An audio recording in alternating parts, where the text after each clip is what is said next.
હું નૈનાબેન નાનજીભાઈ બારિયા.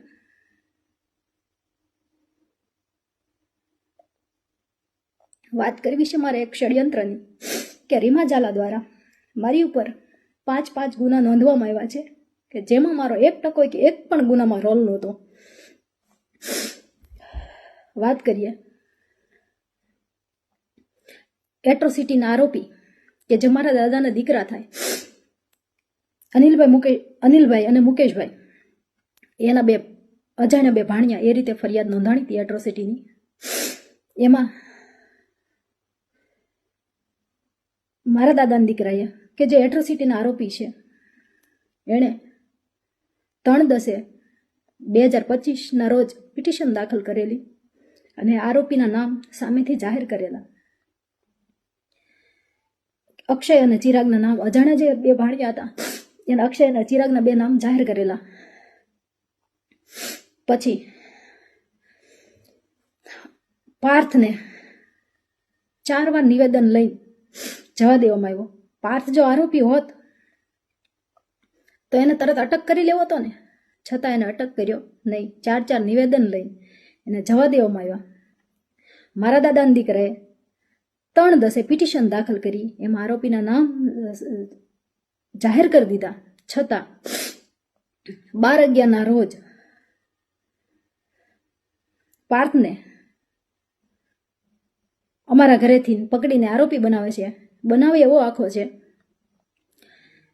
કે જે દિવસે મારા ઘરેથી પાર્થની ધરપકડ થઈ એ દિવસે મારી માસીની દીકરીનો ભાણિયો એક્સપાયર થઈ ગયેલો હોય અને હું પીપરલા ગામે ગયેલી હતી લૌકિક કામથી.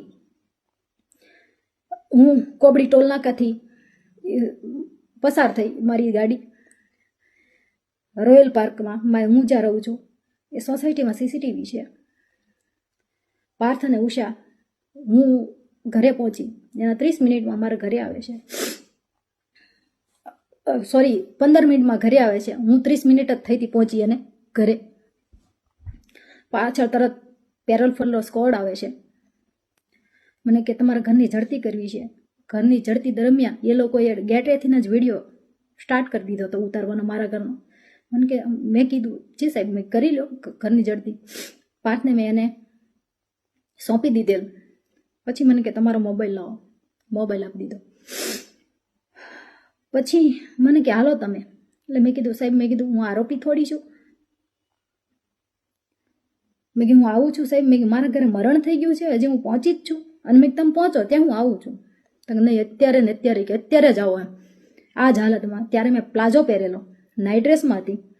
એટલે મેં કીધું તો સાહેબ 2 મિનિટ ઊભા રહ્યો, હું આવું છું. એની માથે મારી માથે ફરજ રૂકાવટનો ગુનો દાખલ કરી દીધો. હવે વાત એ રહી મારા ઘરેથી બોટલ દર્શાવી. મારા ઘરમાં એન્ટર થયા ત્યારથી વિડીયોગ્રાફી એ લોકોએ શરૂ કરી હતી. તો મારા ઘરેથી બોટલ મળી એનો વિડીયોગ્રાફી એમાં હશે. હું કહું છું સાહેબને રિક્વેસ્ટ કરું છું કે વિડીયોગ્રાફી બહાર વાયરલ કરે. મારા ઘરેથી જો વસ્તુ મળી તો એની વિડીયોગ્રાફી મને આપે, વાયરલ કરે મતલબ. અને મારા ઘરેથી બોટલ મળી, મારા કબજામાંથી બોટલ મળી, તો પાર્થ અને ઉષા આરોપી કેમ બને? એક બોટલમાં 3 આરોપીના નામ નાખવા, જેના કબજાનો હોય એની માથે હોય. પાર્થ ને ઉષાને શું છે? મારા ઘરેથી બોટલ મળી જ નથી. મારા ઘરેથી બોટલ મળી તો વિડીયોગ્રાફીમાં કેમ નહીં? એને વિડીયોગ્રાફી સાથેનું પંચનામું કર્યું છે. એટ્રોસિટી, ફરજ રૂકાવટ અને બોટલ. મને 15 તારીખે ખબર પડી કે મારી માથે ગુનો દાખલ થવાનો છે. એટ્રોસિટીમાં મને આરોપી બનાવવાની છે અને મારી જેલ એન્ટ્રી છે, જેના કારણે 15 તારીખે હું ફરાર થઈ ગયેલી. મેં આગોતરા જામીન મૂકેલા. હું મુંબઈથી મતલબ અમદાવાદ આવતી હતી. એ દરમિયાન મુંબઈ અને સુરતના ટોલનાકા વચ્ચે પીઆઈ જેબલિયા સાહેબ અને સ્ટાફ સાથે ઊભા રહી ગયા. હું અલ્ટિકા કારમાં આવતી હતી. મારી સાથે 2 બ્રાહ્મણ ભાઈઓ હતા. ટોલ નાકે પહોંચતા એ લોકોને ઉતારી નાખે છે પીઆઈ જેબલિયા સાહેબ. હું પાછળની સીટમાં સૂતી હતી, આ બે ભાઈઓ આગળ હતા, એટલે એને ઉતારી નાખે છે, જેનો મને ખ્યાલ હોતો નથી. પાછળની સીટમાં મારી બાજુમાં, એક્ઝેક્ટ મારી બાજુમાં પીઆઈ જેબલિયા સાહેબ આવીને બેસી જાય છે. આગળ એક કોન્સ્ટેબલ ભાઈ ડ્રાઇવિંગ કરે છે ગાડીની. પછી 50 થી 55 કિલોમીટર જેટલું હાલી જાય છે. ત્યારે મારી આંખ ખુલે છે તો જોયું તો મારી બાજુમાં જેબલિયા સાહેબ, આગળ જોયું તો ડ્રાઈવર ભાઈ બદલાઈ ગયા હતા ઓલા લોકો. પછી મેં પાછળ જોયું તો પાછળની નંબર પ્લેટ વગરની ગાડીમાં, ક્રેટા ગાડીમાં મારી હારે જે બે ભાઈઓ બ્રાહ્મણ હતા એ ક્રેટામાં હતા. એટલે મને ખબર પડી ગઈ કે હવે મારો તો આખી ધરપકડ થઈ ગઈ. એટલે મેં કીધું સાહેબ, મેં કીધું મને કે મોબાઈલ આપો, મોબાઈલ આપજો. મેં કીધું સાહેબ, મેં કીધું ધરપકડ કરી જ લીધી છે. મેં કીધું એક કોલ કરવા દો, મેં મારા ઘરે હું કહી દઉં કે મારી ધરપકડ થઈ ગઈ છે, કોઈ ચિંતા ન કરતા. મને કોલ ના કરવા દીધો. પછી કાંઈ વાંધો નહીં, મેં કીધું, મેં કે સાહેબ, મેં રિક્વેસ્ટ કરી કે સાહેબ હું કોઈ ટેરરિસ્ટ નથી, હું આતંકવાદી નથી કે તમારે યાર આટલી બધી મિસબિહેવ કરો છો.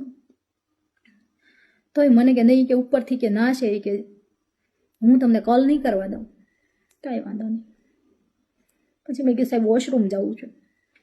મેં 10 થી 12 વખત એમ કીધું સાહેબ મારે વોશરૂમ જવું છે. મને કોઈ જવાબ નહીં આપવા મળ્યો. 350 કિલોમીટર સુધી પાણી તો નહીં પણ વોશરૂમ સુદ્ધા મને નથી જવા દેવામાં આવી. એટલે મેં પછી એમ કીધું, મેં કીધું સાહેબ તમે આ રીતે મારી ધરપકડ ના કરી શકો. તમે મારું ધરપકડ નથી કરી, તમે મારું કિડનેપિંગ કર્યું છે. મહિલા પોલીસ કર્મચારી નહોતી. મેં હું આ બધું કોર્ટમાં કહીશ કે મારી યારે આવું તમે કર્યું છે. તમે મહિલા પોલીસ કર્મચારી વગર કર્યું છે ધરપકડ, અને નંબર પ્લેટ વગરની ગાડીથી કર્યું છે. અને ત્યારે મેં જોયું તો સૂર્યોદય નહોતો થયો, અંધારામાં ધરપકડ મારી કરી છે. કાંઈ વાંધો નહીં. પછી મને ભાવનગર થોડીક વાર હોય છે, 30-40 કિલોમીટરની વાર હોય છે. એટલે મહિલા પીએસઆઈ આવે છે અને મને એ ગાડીમાં, પોલીસની ગાડીમાં મને ટ્રાન્સફર કરે છે. કાંઈ વાંધો નહીં. પછી હું ને આ SC/ST સેલ મારી અટકાયત બતાવી દે છે તરત, ત્યાં બધું તૈયાર જ હતું. પછી મારી જેલ એન્ટ્રી 24/11ના રોજ જેલ એન્ટ્રી થાય છે. 3 ગુના ઓલરેડી નોંધાઈ ગયા: એટ્રોસિટી મદદગારી,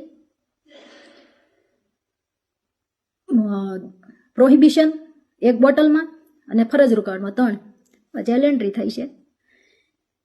એટલે મારો જે સામાન, હું ફરાર હતી એ દરમિયાન સામાન સીધો જેલમાં જાય છે.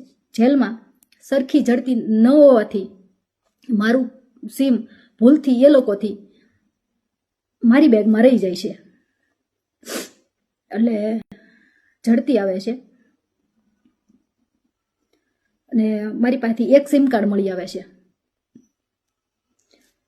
અને જે મારી જેલ એન્ટ્રી 24/11/2025 થી 12/12 સુધી, 12/12/25 ના રોજ સુધી ક્યારેય એક્ટિવેશન કે બિન અધિકૃત એનો ઉપયોગ કરવામાં આવેલ નહોતો. કે મને એ સમય દરમિયાન મારી એક પણ ચીજ જેલમાં આવવા દેવામાં આવી નહોતી, કે મારે કે સિવિલ આવેલી નહોતી, કે મારે કોઈ મુદત આવેલી નહોતી. તો એ સિમમાં મને આરોપી બનાવી દે છે અને એની 4થો ગુનો દાખલ કરી દે છે. જેલ અધિક્ષક સાહેબ કહે છે કે એની બેનનો એક્ટિવેશન ટાઈમ જોવે છે તો પહેલાંનો આવે છે, મારી જેલ એન્ટ્રી પહેલાંનો આવે છે. એટલે સાહેબ કહે છે કે અમારે ગુનો દાખલ કરવો નથી. રીમા ઝાલા કે ડીવાયએસપી પરાણે ગુનો દાખલ કરાવે છે અને 4થો ગુનો મારી પર દાખલ કરાવી દે છે. અને પછી મને જામીન મળે છે ભાવનગર પ્રતિબંધના. પહેલા મહુવા ઓર્ડર કર્યો, પછી દાહોદ કર્યો, અને મારે ભાવનગર પ્રતિબંધ હતો. તો હવે વાત એ રહી, આ સિંગલ મધર તરીકે મારી ફરજ હોય, મારી જવાબદારી હોય, મારે 9 વર્ષનું બાળક હોય, અને આજ 3 મહિનાથી મારો બાળક સ્કૂલે ના ગયું હોય, મારું ઘર રીમા ઝાલા દ્વારા તદ્દન ખોટા ગુના દાખલ કરીને વેર વિખેર કરી નાખવામાં આવ્યું હોય, છતાં આજ 5મો ગુનો મારી માથે દાખલ કરી દેવામાં આવે છે. રીમા ઝાલાને જ્યારે હું મળવા ગઈ ને, મને પહેલી વાર જ્યારે બનાવ બન્યો ને ત્યારે પહેલી વાર મળવા ગઈ ને ત્યારે જ કીધું હતું કે તારી જિંદગી કે તારી અને તારા પરિવારની જિંદગી કે બરબાદ કરી દેશે. તમે કે તમારી હાથ પેઢીમાં કે ક્યારે આવું નહીં જોયું હોય, તમારી જિંદગી કે બરબાદ કરી દેશે, એમ તમને જીવન લાયક નહીં રહેવા દેવાનું. ખરેખર રીમા ઝાલાએ એ વસ્તુ કરી. એસીબીમાં ફૂલ ટ્રાય કરી લીધી, જીએસટીમાં ફૂલ ટ્રાય કરી લીધી, મારા તમામ ગ્રુપમાં કોઈ માણસને બાકી નથી મૂક્યો. રીમા ઝાલાએ તમામ માણસોને ફોન કરીને બધાને બોલાવ્યા કે નૈના વિરુદ્ધ તમે ગુનો દાખલ કરો. એ માણસો પાછા મને કહે છે, મારી પાસે એના પુરાવાઓ છે. રીમા ઝાલા એમ કહે છે તમને એસપી સાહેબ દ્વારા સંપૂર્ણ મદદ મળી રહેશે, તમને આઈજી સાહેબ દ્વારા તમામ મદદ મળી રહેશે, એવું રીમા ઝાલા કહે છે. તમે ક્યાંય બિંદાસ, તમે ક્યાંય ડરોમાં, હું તમારી હારે છું, તમે નૈના વિરુદ્ધ ગુનો દાખલ કરો. એટલે હું એ કહેવા માંગુ છું કે મેં કોનું ખરાબ કર્યું છે, કે મારો કોણ દુશ્મન છે, કે આટલી હદે હું કામ મને આટલી ટોર્ચર કરે છે, આજ મને મરવા મજબૂર કરી દીધી છે. મારું ઘર વેર વિખેર કરી નાખ્યું છે. 5 ગુના છતાંય હજી એવું નથી કે મારી ઉપર 6ઠો ગુનો દાખલ નહીં કરે. એને 5 ગુના કરી નાખ્યા, હવે પાસામાં ઠોકાઈ જાઓ. મારું ઘર તો ઓલરેડી એને વેર વિખેર કરી નાખ્યું. મારું બાળક ભાવનગર જે 9 વર્ષનું છે, જેને ભત્રીજો રાખે છે, બેનની ભાણકી રાખે છે,